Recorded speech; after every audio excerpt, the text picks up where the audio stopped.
The high-stakes meeting in Alaska between President Trump and Russian President Vladimir Putin to discuss ending the war in Ukraine continuing at this hour. We're going to turn now to CBS's Willie James Inman, who's in Anchorage. He's got the latest.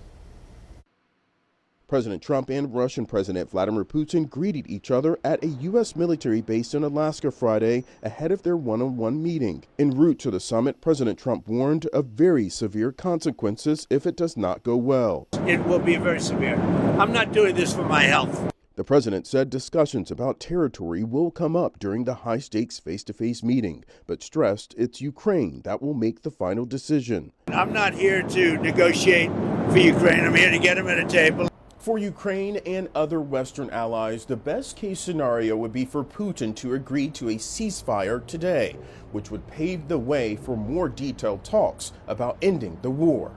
European leaders quietly worry that Trump will be swayed by Putin. Russia's air assaults on Ukraine have only grown more intense since Trump took office, even as Putin claims to want peace. From Putin's perspective, he wins just by having the meeting. CBS News contributor and former U.S. ambassador to Russia, John Sullivan, has taken part in previous negotiations with Putin. For President Trump, he's got to guard against making concessions to Putin that are going to alienate our European allies and really do political damage to himself here in the United States.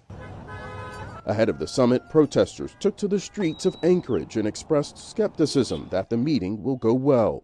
Willie James Inman, CBS News, Anchorage, Alaska.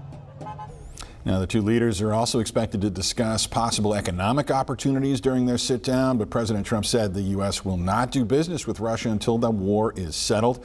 A news conference is expected when they wrap up today, and we will have coverage on air when it does.